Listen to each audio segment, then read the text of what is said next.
오늘도 레전드 채널을 방문해주셔서 대단히 감사합니다. 시언통크의 감동 눈물 레전드 사연 바로 시작하겠습니다. 안녕하세요. 이게 정말 대한민국에서 일어날 수 있는 이야기인가 싶어서 사연을 보내게 되었습니다. 저는 바닷가에서 외동딸로 자라온 아이입니다. 엄마와 친아빠는 제가 기억나지 않는 어린 시절에 이혼을 하셨고, 엄마는 친할머니 집에서 저를 키우며 함께 사셨어요. 할머니는 몸이 아파 매일 누워 계셨고, 엄마는 그물 작업과 고기잡이 배에서 그날 잡아온 생선들을 시장에 내다 팔며 근근히 돈을 벌어서 저를 키우셨고요. 동생도 언니도 없는 저는 매일 너무나 심심해 혼자 바닷가에서 돌멩이, 조개들을 주우며 탑을 쌓고 놀았습니다. 제가 살던 동네는 할머니, 할아버지들만 사는 깡시골이었고 거기에 아이들이 살 리는 없었지요. 유일한 저희 친구는 저보다 몇 살 더 많은 학교를 다니고 있던 옆집 언니였습니다. 어릴 때부터 아빠 없는 아이라고 어른들이 수군대고 뒷말이 나오는 걸 눈칫밥으로 다 알고 있었던 저는 나이가 많은 사람들 앞에서는 무척이나 위축되고 소심해졌어요. 집에 할머니 친구들이 놀러오거나 엄마와 같이 일하는 동료들이 와서 뭐라도 챙겨주려고 하면 저는 몸을 잔뜩 웅크리고 장롱이나 뒷창고로 숨어 있었죠.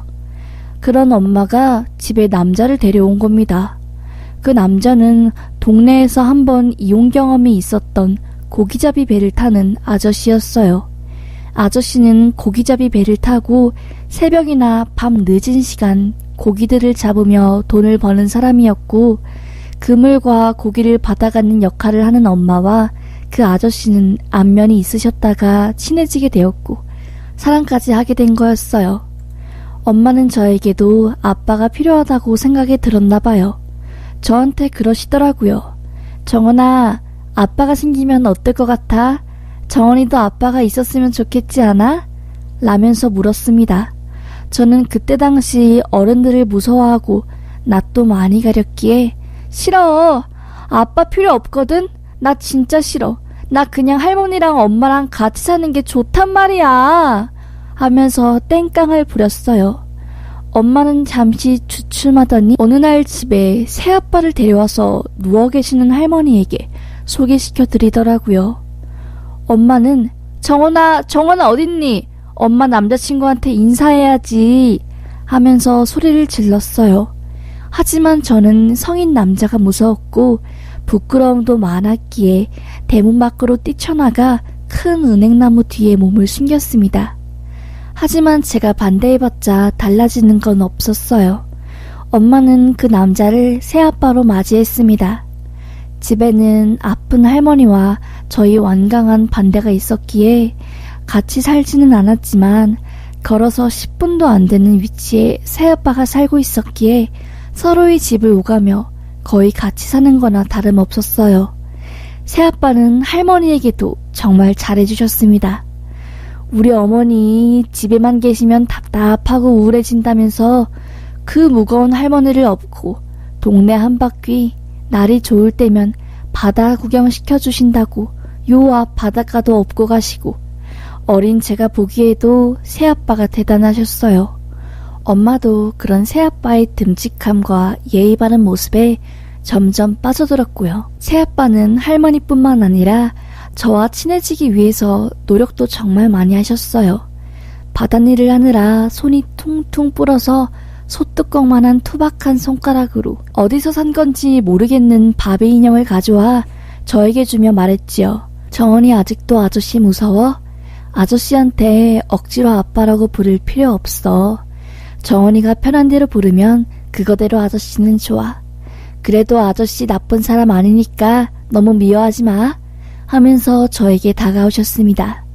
저도 여자라 그런지 좋아하는 선물을 받으니 마음이 사르르 녹으며 새아빠에 대한 마음이 조금씩 열렸습니다. 그러다 오랜 기간 투병하신 할머니께서 돌아가시고 집이 비자 새아빠께서는 저희 집에 들어와 함께 살게 되었어요. 그때까지도 저는 여전히 낯을 가리며 새아빠 앞에서는 말 한마디 안 꺼냈지요. 엄마는 재혼 후 얼굴이 한층 밝아지고 더 행복해 하셨어요. 너무나 어렵게 아등바등 여자로서 홀로 아이를 키우고 할머니까지 책임지다가 기댈 곳이 생기니 마음의 여유가 생겼나 봐요. 엄마가 자주 웃고 신경질도 안 내니 저도 덩달아 기분이 좋아졌습니다.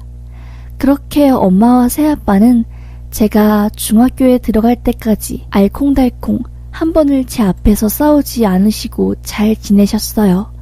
그러다 일이 터진 겁니다. 엄마가 갑자기 일하시다가 쓰러지게 되고 병원에 실려간 결과 급성 심장마비가 온 겁니다. 그나마 가까운 대학병원으로 갔지만 워낙 여기가 깡촌이라 가는 데만 해도 시간이 걸려 호흡은 있었지만 혼수 상태에 가까운 상황이었어요. 의사 선생님께서는 못 깨어나는 시간이 길면 길수록 몸 장기들과 뇌가 망가져서 설령 깨어나더라도 식물인간으로 살 수도 있다며 마음의 준비를 하라고 했지요.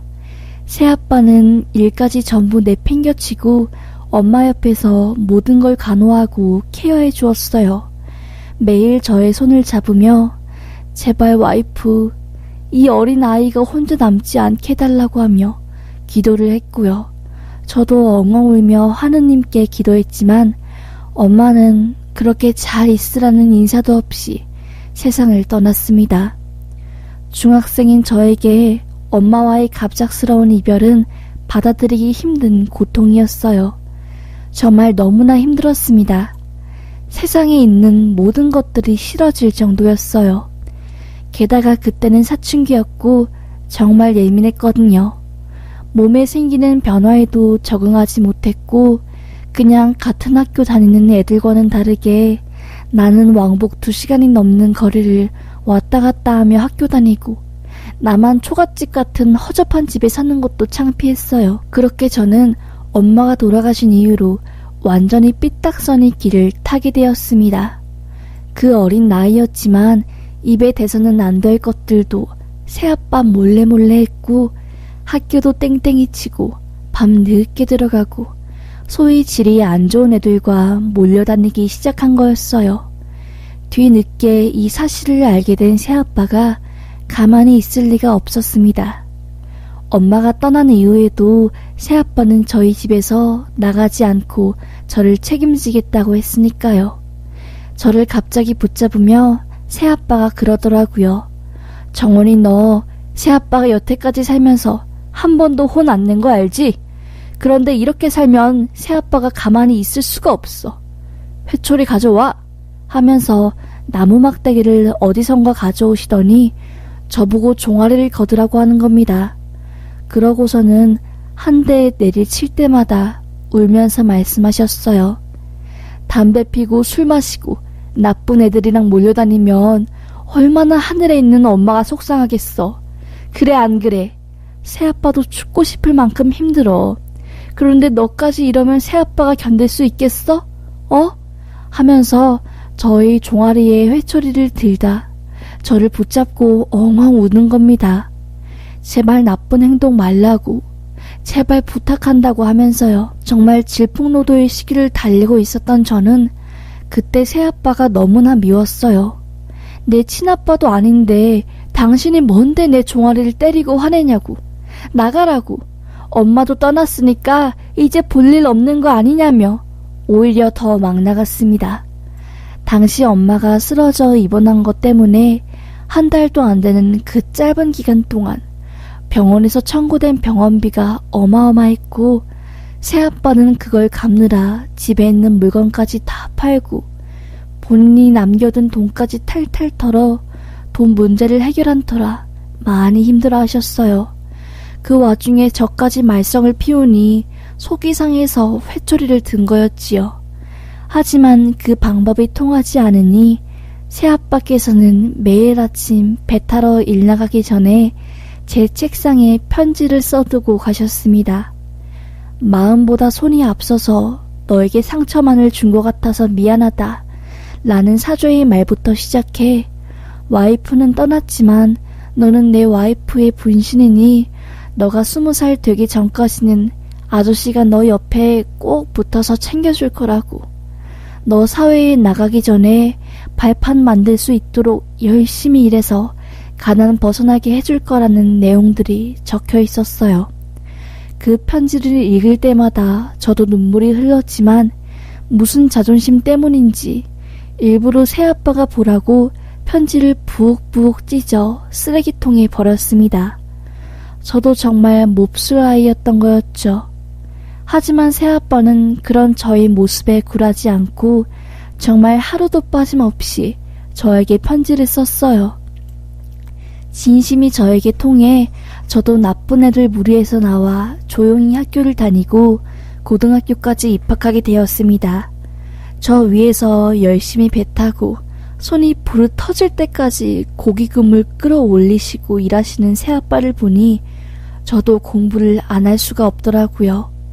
집에서 학교를 가려면 적어도 새벽 5시에 일어나야 했지만 저는 피곤해도 손에서 책과 연필을 놓지 않았습니다. 새아빠와 그때까지도 어색해 아저씨라 부르며 멀리했지만 속으로는 공부 열심히 해서 새아빠, 아빠에게 떳떳한 딸이 되어야겠다 라고 생각했지요. 새아빠에게 성적표를 보여줄 때마다 입가에 웃음이 지어지는 모습을 잊을 수 없어서 그 순간만을 위해 공부에 전진했습니다. 코피가 터질 정도로 공부했고 운동회에서도 단어장을 가져갈 정도로 독하게 살았어요. 그렇게 고3이 되었습니다. 새아빠도 열심히 사는 저를 위해 하루도 빠짐없이 편지와 함께 밥을 차리고 저보다 일찍 일을 나가셨고요. 그런데 그런 새아빠를 말려야 했습니다. 기상 상황이 안 좋아 배가 안 뜰 수도 있었던 그날 새아빠는 두꺼운 외투를 챙겨 입으며 혹시 배가 뜨면 일 나가서 한 푼이라도 더 벌어야 한다며 집을 나섰어요.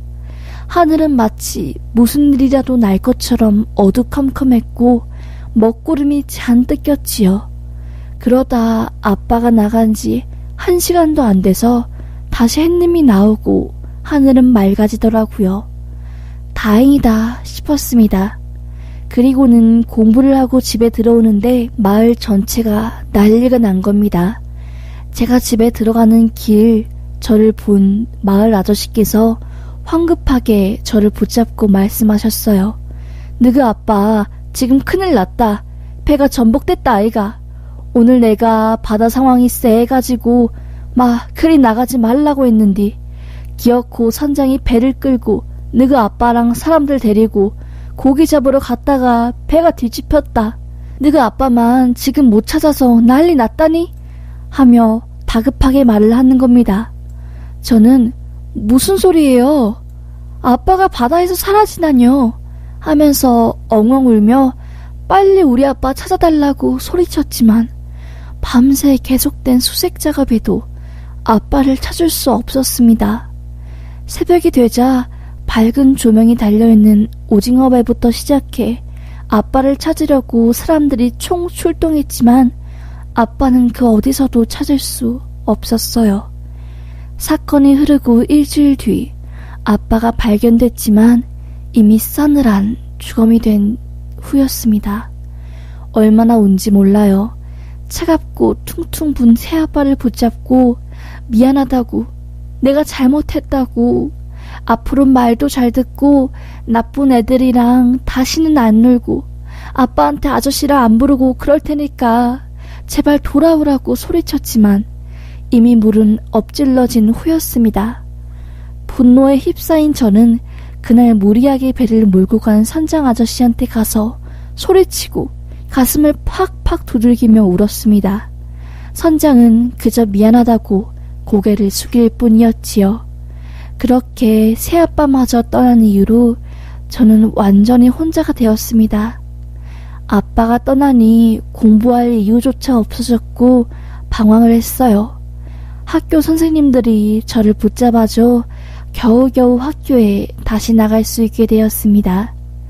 울며 겨자먹기로 남은 공부를 끝낸 끝에 서울에 있는 한 대학에 들어가게 되었고 저는 엄마와 새아빠 그리고 할머니의 기억을 잊어버리기 위해 집을 떠나 서울 기숙사에 들어가게 되었습니다. 깡시골이라 누구 하나 그 집에 들어와 살 사람도 없었고 내놓은다고 해서 팔릴 만한 것도 아니었기에 그냥 나중에 결혼하거나 고향 내려오면 내가 와서 살아야겠다 하고 그대로 냅뒀어요. 학교 방학 때만 잠깐 집에 내려와서 먼지 쌓인 것들을 정리하고 그렇게 1년에 몇 달씩 살며 집에 온기를 불어넣었지요. 그리고 나서 대학을 졸업한 뒤 저는 한 회사에 취업을 하게 되었습니다. 취업을 하니 바빠서 집에 가질 못했어요. 그러다 제가 그 회사에 취업하고 3년 정도 되었을 때 정신적으로 많이 아파서 과호흡 증상이 나타나게 되었어요. 상사한테 치이고 실적 안 내면 또 갈구고 가족 하다 없이 서울 생활하는 게 저에게는 쉽지가 않는 일이었습니다. 결국 꾹 참다 마음의 병이 난 저는 조금 쉬자 생각을 했어요. 결국 퇴사하고 난 뒤 고향에 있는 집을 수리해 그곳에 머물며 노트북으로 프리랜서 일을 하며 돈을 벌려고 했습니다. 몇 년간 집은 사람의 손길이 닿지 않아 거의 폐가 수준이 되었어요. 고향으로 내려가 사람의 손길을 닿지 않아 망가진 집을 수리하기 시작했습니다. 돈을 한 푼이라도 아껴야 했기에 몇 주에 걸쳐서 저 혼자 집에 있는 물건들을 전부 내다버리고 곰팡이가 잔뜩 낀 벽지는 셀프 도배와 페인트질을 했어요. 도배를 하니 한층 분위기가 밝아지더라고요. 그런데 작은 방, 그니까 할머니 방, 할머니가 돌아가신 이후에는 새아빠가 썼던 그 방의 장판이 너무 마음에 안 들었습니다. 노란 장판에다가 습기 때문인지 전부 장판이 들떠 있어서 울퉁불퉁했어요. 장판까지 드러내면 대작업이었지만 작은 방에는 장롱이나 가구가 없었기에 장판만 드러내고 인터넷에서 맞춤 블록 나무 장판으로 새로 깔자 하고 일을 시작했습니다. 혼자 하기에는 무리일 것 같아 예전부터 저를 많이 도와주신 동네 아저씨 한 분과 함께 일을 시작했어요. 아저씨와 제가 장판을 제거하는데 갑자기 아저씨께서 아니 이게 뭐야? 하면서 손에 무언가를 집어 올리는 겁니다. 아저씨 왜요? 뭐 별일이라도 있어요? 하고 자세히 보자 벌레가 아니라 돈 수백 장과 통장 수십 개 그리고 메모장 비슷한 종이가 있는 겁니다. 아니 집에서 이게 왜 나오지? 하고 깜짝 놀랐어요. 얼마나 많은 세월 전에 있었던 돈인지 습기와 곰팡이로 인해 상당 부분 훼손되어 있었습니다. 옆에 있던 통장을 열어보니 저는 놀라지 않을 수가 없었어요. 돌아가신 새아빠의 명의로 된 통장이었습니다. 새아빠께서는 돈을 아끼고 아껴 제가 성인이 돼서 서울로 갈 때 마련할 목돈을 주려고 그렇게 모은 거였어요. 메모장에는 저에 대한 미안함과 걱정들 그리고 보잘것없는 고기잡이 일을 하며 떳떳한 새아빠가 되지 못해 아이가 삐뚤어지는 것 같다며 하늘에 있는 아내에게 너무나 부끄럽다며 자책하는 메모들이 가득했고요. 저는 그걸 보자마자 엉엉 울었습니다. 아빠가 뒤에서 저 몰래 돈을 모으고 있었다는 것은 정말 몰랐거든요.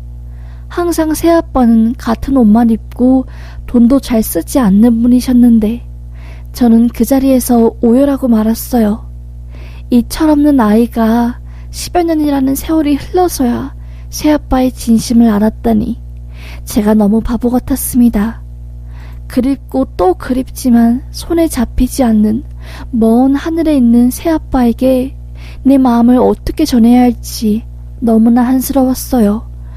저는 그렇게 집수리를 마치고 고향집에 살며 하늘에 있을 새아빠와 엄마에게 떳떳한 딸이 되기 위해 열심히 살았습니다.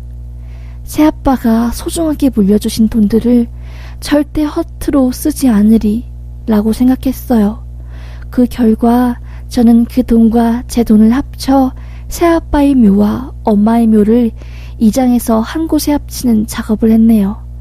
철없던 내 10대 시절을 다 이해해주고 넓은 마음으로 품어준 새아빠, 그리고 하늘에 있는 엄마에게 뒤늦게나마 사죄의 말을 올리고 싶어요. 엄마 아빠 너무너무 미안해. 못난 딸이라 내가 미안해. 내가 하늘에 갈 때까지 잘 있어야 해. 여기서 엄마 아빠 목까지 열심히 살다 갈게요. 사랑해요 엄마 아빠. 여러분들도 제 사연 들어주셔서 감사합니다.